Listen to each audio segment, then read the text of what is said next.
हाँ जी, तो कल चल रहा था, गुरुदेव को अनंत कोटि दंडवत। कल चल रहा था स्थूल देह का पहला कोश अन्नमय। तो अन्नमय कोश मैं नहीं, मेरा नहीं, ये भूतों का कार्य। तो अन्नमय कोश के अंदर बताया कि कैसे इससे अलग देखें कि ये एक कुर्ता है, ये एक मटका है, ये एक कार का ऊपरी खोल है। तो अब कहा ये जो अन्नमय कोश है ये जड़ है। मुर्दे को देख लो कि प्राण उसके अंदर नहीं होते तो वो धरती पर जड़ पड़ा होता है। तो हमें इसको देखना है कि देखो अन्नमय कोश जड़ है और फिर कभी रहता है और कभी नहीं रहता। तो मृत्यु के समय नहीं रहता, समाधि के समय नहीं रहता, बेहोशी के समय नहीं रहता और सुषुप्ति में भी नहीं रहता। गहरी निद्रा सुषुप्ति के अंदर भी नहीं रहता, तुम रहते हो। और जो मृत्यु के समय ये दिखता है तो सामने जड़ है, ये पड़ा होता है। अब ये जड़ शरीर किससे चलता है? अब उसके बाद है दूसरा कोश, ये प्राणों से चलता है। तो प्राण जो है वो सूक्ष्म शरीर में 3 कोश है, प्राणमय कोश, मनोमय कोश और विज्ञानमय कोश। तो प्राण जो है वो इससे गमन करते हैं तो ये जड़ हो जाता है। प्राणों के बिना ये मुर्दा है, जड़ है। अच्छा, मुर्दा क्यों कहा? कहते ये बार बार मिल जाता है, मुड़ के आ जाता है। मुर्दा माने मुड़ के फिर आ जाता है, फिर हमें मिल जाता है कर्मों से। तो ये जो प्राण मुर्दा है अन्नमय कोश, इसको प्राणमय कोश चलाता है। और प्राण ब्रह्मरंध्र से आता है। प्राण के अंदर जीवात्मा सो रही है। प्राण परमात्मा के आश्रित कर्मों के हिसाब से उस घर में आ जाता है, उस माँ के गर्भ में आके बैठ जाता है। प्राण उदान प्राण पर चढ़कर आता है और ब्रह्मरंध्र से आता है।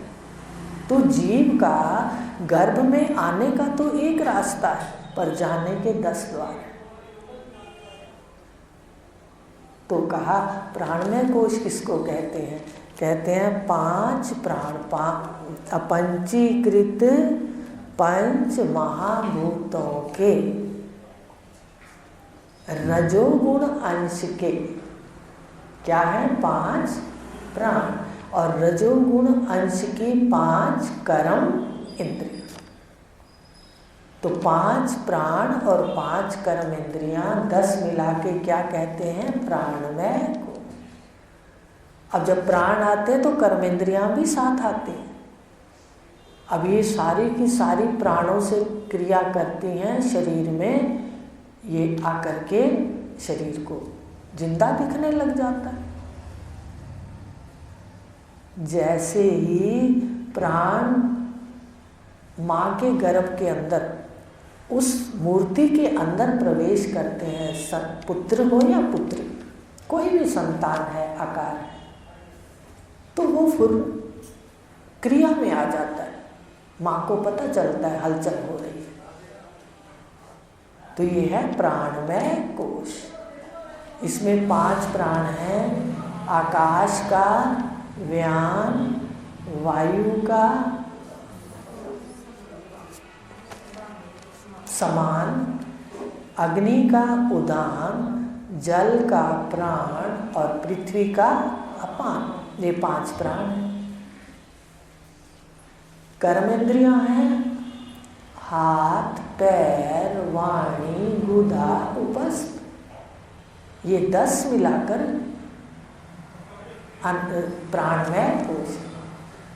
अब देखो प्राणमय कोश अपने घर में कई बार डिब्बे लाते हैं ना, घर में डब्बे सामान डालने के लिए लाते हैं, कई बार मीठा वगैरह, कोई बिस्कुट भुजिया रखने के लिए भी लाते हैं। तो एक डब्बे में दूसरा होता है, दूसरे में तीसरा, तीसरे में चौथा, ऐसे होता है ना, कई बार लाते हैं।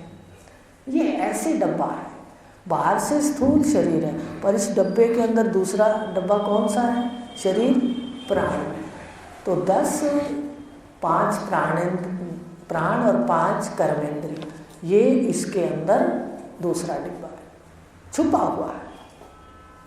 पहला डिब्बा तो दिखता है पर दूसरा नहीं दिखता। दिखता है क्या? दूसरा नहीं दिखता, वो इसके अंदर होता है। तो जितना आकार, जैसा आकार, जैसा आकार, जितना आकार स्थूल शरीर का है उतना ही प्राणमय कोश का है। ऐसे ये बंद है।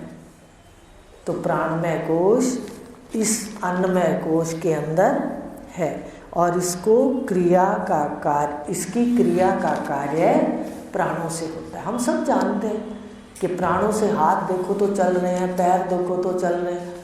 ऐसे लगता ही नहीं कि कोई प्राण चलाने वाला है, ऐसे लगता है मैं हूँ और जिंदा हूँ। लेकिन जैसे प्राण उत्क्रमण होता है तो ये सारे जड़ दिखने लगते हैं। तो ये है प्राणमय कोश।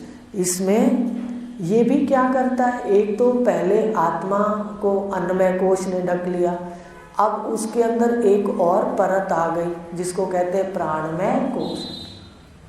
तो उसने आत्मा को ढक लिया, अब और पर्दा उस पर चढ़ गया। अब हमें ये दिखने लगा मैं कर्मेंद्रियां हूँ, हाथ में हूँ, मेरे हाथ सुंदर, मेरे पैर सुंदर, ठीक है, मेरी वाणी सुंदर, या गलत जो भी हमें अच्छा लगता है वो। तो ये सारा का सारा जो है इसको अपनी मैं के अंदर आरोप कर लेते हैं। विषय क्या चल रहा है? आरोप और अपवाद। अन्नमय कोश का अपनी आत्मा के अंदर आरोप कर लिया, अब प्राणमय का भी कर लिया। उसमें क्या है, पांचों कर्मेंद्रियों का कर लिया। पैर से चलता तो मैं तो बहुत स्वस्थ हूँ, मैं चलता फिरता हूँ। मैं चलती है या चलने को देखती है, आप मनन करना।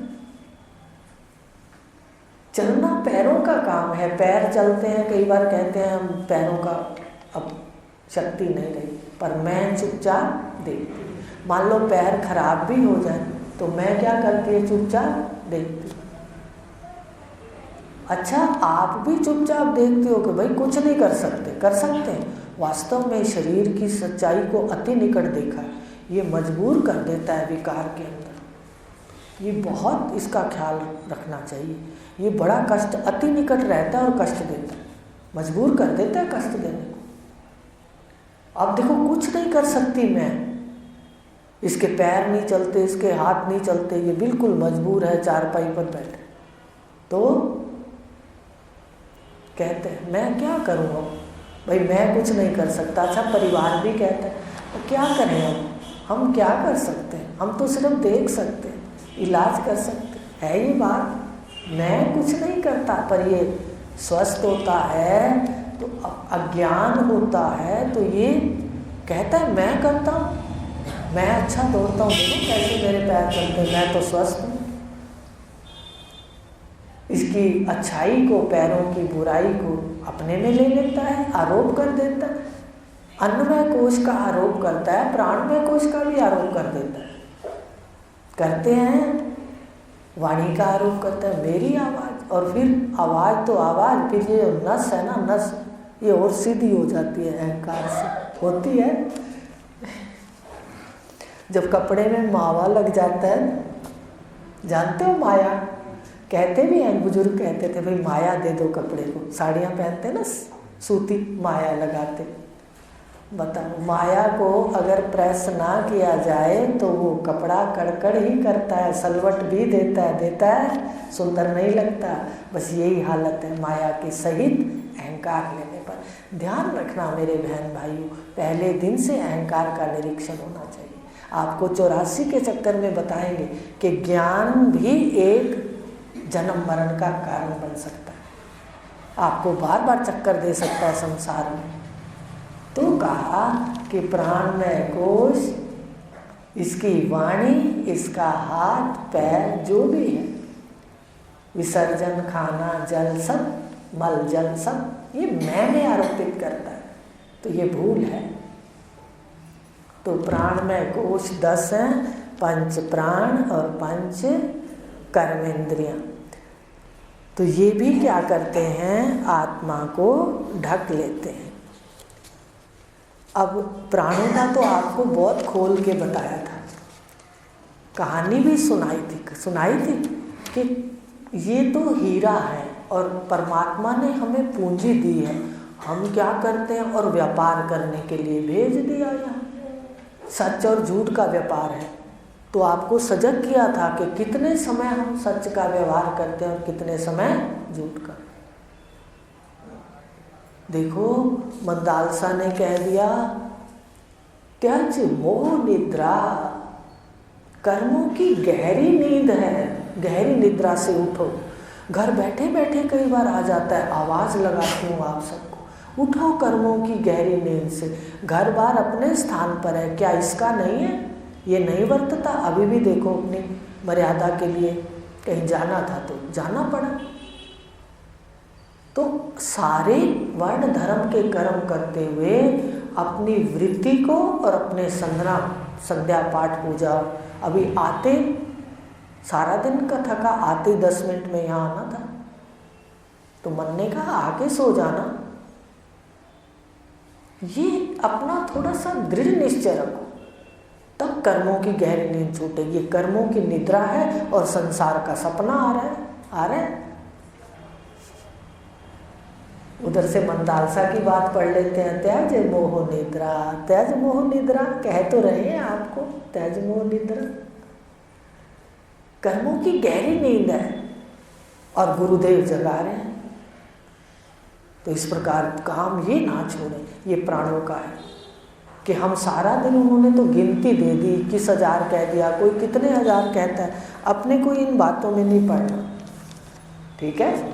21,600 लिख दिया, लेकिन ये जो प्राण हैं ये कैसे खर्च करते हैं? सिर्फ अपने बगीचे के पक्षी रक्षा करने में मत लगाएं। अब हमारे तो बगीचा भी बढ़ गया, पहले तो वही बगीचा था, आज बैठे बैठे आया, तू बता ये और बगीचा जुड़ गया है। ये भी तो जो बगीचा है ना ईश्वर का। तो बताइए, अगर हम घर में सिर्फ उनकी रक्षा, सुख और दुखों में उनके लिए रक्षा के लिए ही सब कुछ करते, पाठ पूजा धन ऐश्वर्य जो भी करते, तो नींद है, कर्मों गहरी निद्रा है। तो कह दिया कि प्राणमय कोश शरीर को चलाता है, ये एक इसके काल है, प्राण का काल है। गिनती से प्राण मिलते हैं, जहाँ रील खत्म हो जाती है वहीं गिर जाता है व्यक्ति, प्राणों की रील। तो कहा कि ये जो है, ये इसको, प्राणों को इसका सदुपयोग होना चाहिए। ये गुरुदेव बता रहे कि प्राणमय कोश स्थूल जो अन्नमय कोश है उसको चलाता है, पर ये काल है, इसकी कीमत है, ये आता है और फिर जाता है। प्राण ही आते हैं, इसमें भले बहुत कुछ आपको बताया हुआ है क्या क्या होता है, और प्राण ही यहाँ से जाते हैं। तो उस वक्त हमें ये देखना है कि हमने जीवन में इसको प्रयोग करना है, प्राणों का खर्च करने।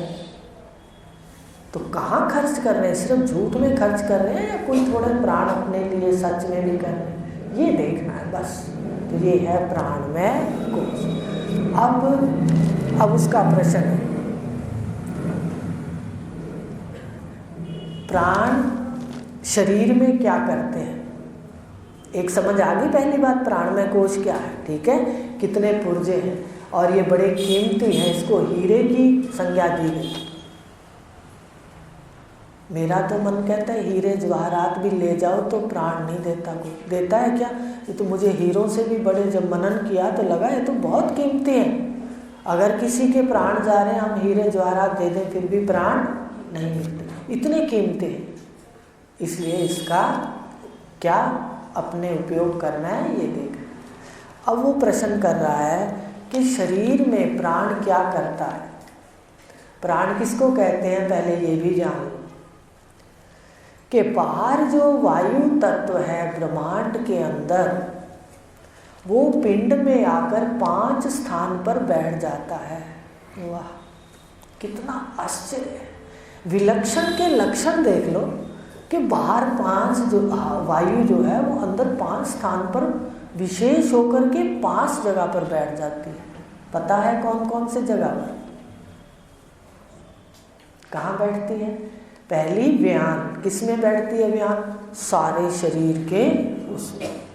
दूसरी कंठ में उदान, तीसरी हृदय में प्राण, चौथी नाभि में समान, पांचवी कमर के नीचे सारा जो कार्य है वो अपान। देखो हैरानी तो हर चीज की है ना, इसमें है या नहीं है कि बाहर वायु अंदर 5 स्थान पर जाती है तो कार्य बड़े अलग अलग करती है और विलक्षण करती है, यही उसके लक्षण है। परमात्मा इतना विलक्षण है, सबके गुणगान करते हैं। उसने मुझे ये दिया, उसने प्यार रखा, उसने ये दिया, माँ ने, पिता। अरे जिसने इतना कुछ दिया, दात प्यारी ते दाता विसरे, इतना सुंदर शरीर दिया, इतना विलक्षण शरीर दिया कि तू इससे जन्म मरण सुधार सकता है और उनका जड़ से काट भी सकता है आपके हाथ में। तो बताया प्राण में, जो प्राण क्या है, बाहर जो वायु है वो शरीर में 5 स्थान पर बैठ के अलग अलग काम करती है और सबके काम अपने अपने हैं। देखो इतनी जगह में बैठती है, फिर एक बार जीव भी समझाएंगे।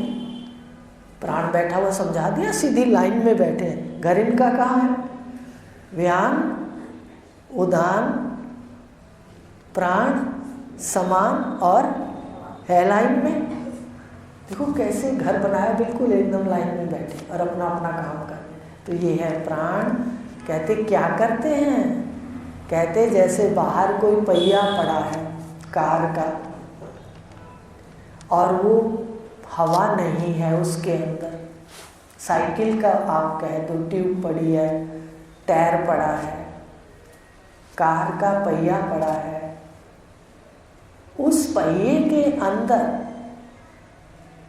वायु नहीं भरी तो कार नहीं चलती। देखते हो ना, पंचर भी हो जाती है तो वहीं खड़ी हो जाती है। इसी तरह प्राण क्या करते हैं? बाहर की वायु प्राण कहलाई, उसने शरीर में वायु भर दी और शरीर दौड़ता फिरता।